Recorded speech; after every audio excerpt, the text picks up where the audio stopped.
Recuerda que estás en el reto 320 más, donde podrás obtener un puntaje superior a 320 puntos o mejorar el puntaje que ya tienes. Este es el reto número 22 y es de lectura crítica. Primera pregunta del reto número 22. Un señor muy viejo con alas enormes. Al tercer día de lluvia habían matado tantos cangrejos dentro de la casa que Pelayo tuvo que atravesar su patio anegado para tirarlos al mar, pues el niño recién nacido había pasado la noche con calenturas y se pensaba que era causa de la pestilencia. El mundo estaba triste desde el martes. El cielo y el mar eran una misma cosa de ceniza, y las arenas de la playa, que en marzo fulguraban como polvo de lumbre, se habían convertido en un caldo de lodo y mariscos podridos. La luz era tan mansa al mediodía, que cuando Pelayo regresaba a la casa después de haber tirado los cangrejos, le costó trabajo ver qué era lo que se movía y se quejaba en el fondo del patio. Tuvo que acercarse mucho para descubrir que era un hombre viejo, que estaba tumbado boca abajo en el lodazal, y a pesar de sus grandes esfuerzos no podía levantarse, porque se lo impedían sus enormes alas. Asustado por aquella pesadilla, Pelayo corrió en busca de Elisenda, su mujer, que estaba poniéndole compresas al niño enfermo, y la llevó hasta el fondo del patio. Ambos observaron el cuerpo caído en un callado estupor. Estaba vestido como un trapero. Le quedaban apenas unas hilachas descoloridas en el cráneo pelado y muy pocos dientes en la boca, y su lastimosa condición de bisabuelo ensopado lo había desprovisto de toda grandeza. Sus alas de gallinazo grande, sucias y medio desplumadas, estaban encalladas para siempre en el lodazal. Tanto lo observaron y con tanta atención que Pelayo y Elisenda se propusieron muy pronto del asombro y acabaron por encontrarlo familiar. Entonces se atrevieron a hablarle. Y él les contestó con un dialecto incomprensible, pero con una voz de navegante. Fue así como pasaron por alto el inconveniente de las alas y concluyeron con buen juicio que era un náufrago solitario de una nave extranjera abatida por el temporal. Sin embargo, llamaron para que lo viera una vecina, que sabía todas las cosas de la vida y la muerte, y a ella le bastó con una mirada para sacarlo del error. Es un ángel, les dijo. Seguro que venía por el niño, pero el pobre está tan viejo que lo ha tumbado la lluvia. Al día siguiente todo el mundo sabía que en la casa de Pelayo tenían cautivo un ángel de carne y hueso, contra el criterio de la vecina sabia, para quien los ángeles de estos tiempos eran sobrevivientes fugitivos de una conspiración celestial. No había tenido corazón para matarlo a palos. Pelayo estuvo vigilándolo toda la tarde desde la cocina, armado con un garrote de alguacil, y antes de acostarse lo sacó a rastras del lodazal, y lo encerró como las gallinas en el gallinero alumbrado. A medianoche, cuando terminó la lluvia, Pelayo y Elisenda seguían matando cangrejos. Poco después el niño despertó sin fiebre y con deseos de comer.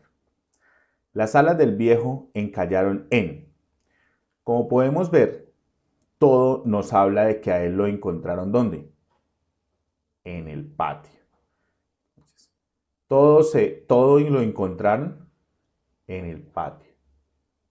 Entonces quiere decir que las alas se encallaron en el patio, porque ahí fue donde encontraron al supuesto ángel. Pregunta número 2. La vecina sabia estaba segura de que el anciano alado no es. Entonces, la muerte que vino por el niño enfermo. Están hablando de la vecina sabia. ¿Qué fue lo que dijo la vecina sabia? Que era un ángel. ¿Y que cuál era? Que seguro venía por el niño. O sea que ella sí estaba diciendo que representaba la muerte que venía por el niño enfermo. Pero como la pregunta es no, entonces la A no nos sirve. Un peligro que es preciso exterminar.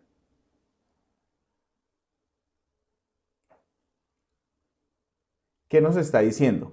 Contra el criterio de la vecina sabia, para quien los ángeles de estos tiempos eran sobrevivientes fugitivos de una conspiración celestial. O sea, para ellos sí era, para ellas sí era algo malo, porque eran fugitivos de una conspiración y no había tenido corazón para matarlo a palos. O sea que para ella sí era un peligro. Un ángel rebelde que huyó del cielo. Claro que nos está diciendo porque era un fugitivo. Un náufrago extranjero. ¿Quién fue los que dijeron que era un náufrago extranjero? Entonces, aquí nos están diciendo, y acabaron de encontrarlo inconvenientemente de las alas, y concluyeron con muy buen juicio que era un náufrago solitario de alguna nave extranjera. ¿Quiénes fueron los que concluyeron eso? Elisenda y su esposo. Por lo tanto, no fue la conclusión de la vecina sabia, la D. Pregunta número 3. En el segundo párrafo, las alas constituyen un inconveniente porque. Entonces, hablan del segundo párrafo. En el segundo párrafo nos están diciendo de las alas. Vamos a mirar dónde nos hablan de las alas. Estaban vestido como un trapero, le quedaban apenas unas hilachas descoloridas en el cráneo pelado y muy pocos dientes en la boca. Su lastimosa condición de bisabuelo ensopado lo había desprovisto de toda grandeza. Sus alas de gallinazo grande, sucias y medio desplumadas, estaban encalladas para siempre en el lodazal. Entonces, ¿por qué las alas eran un inconveniente? Según la descripción que ellos hacen, es porque estaban desplumadas y estropeadas. Pregunta número 4. Ahora, finalmente la furia de la tormenta que lentamente fue acumulándose y estuvo reprimida durante largo tiempo, estalló sobre nosotros. 4 o 5 millones de hombres se encontraron frente a frente en el primer combate, de la más despiadada de las guerras que jamás se hayan registrado. En una semana, al frente en Francia, detrás del cual no habíamos acostumbrado a estar durante los duros años de la anterior guerra y durante la fase inicial de esta, iba a ser derrotado de forma irreversible. En 3 semanas, el famoso ejército francés iba a colapsar en escombros y ruinas, y nuestra única armada británica iba a ser arrojada al mar, perdiendo todo su equipamiento. En 6 semanas nos íbamos a encontrar solos, casi desarmados, con Alemania e Italia triunfantes y amenazando nuestras gargantas, con toda Europa expuesta al poderío de Hitler y con Japón acechándolos desde otro lado del globo. Fue en medio de estos escenarios y sucesos inminentes que inicié mis labores como primer ministro y ministro de Defensa y me encaminé a llevar a cabo la primera labor de conformar un gobierno que todos los partidos que manejaran los asuntos locales e internacionales de su majestad por cualquiera que fueran los medios que mejor se estimaran adecuados para los intereses nacionales. Cerca de 5 años después, fue posible tener una perspectiva más favorable de las circunstancias. Italia había sido conquistada y Mussolini asesinado. El poderoso ejército alemán se había rendido sin condiciones. Hitler se había suicidado. Además de la mirada de las capturas por parte del general Eisenhower, cerca de 3 millones de soldados alemanes fueron tomados prisioneros en 24 horas por el mariscal de campo Alexander en Italia y por el mariscal de campo Montgomery en Alemania. Francia había sido liberada, restablecida y reanimada.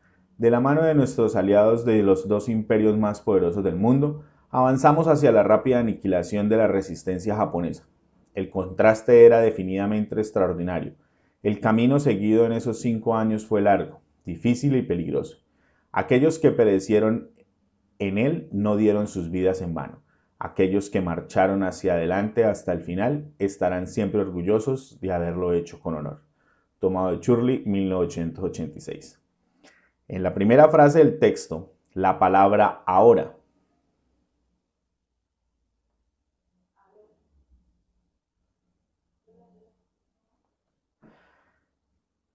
¿Qué nos está refiriendo en ese momento? El autor empieza a escribir sobre la batalla más despiadada de la historia. Ahora, finalmente la furia de la tormenta. Claro, nos está diciendo, ahora, finalmente la furia de la tormenta y empieza a contar. Por lo tanto, la expresión que nos concuerda con la descripción sería la A, en la cual el autor empieza a escribir sobre la batalla más despiadada de la historia y está hablando de la Guerra Mundial. Pregunta número 5. Las dos partes que componen el texto tienen una relación de. Entonces, tenemos la primera parte donde nos describe qué iba sucediendo y qué fue lo que él hizo, entonces que ahora es un primer ministro y ministro de defensa y que busca encaminar el gobierno. Y luego, ¿qué nos está diciendo? Nos está contando cómo fue que se dieron las cosas. Entonces habla de los dos mariscales, habla de todo lo que está haciendo y cómo se da el proceso de los aliados.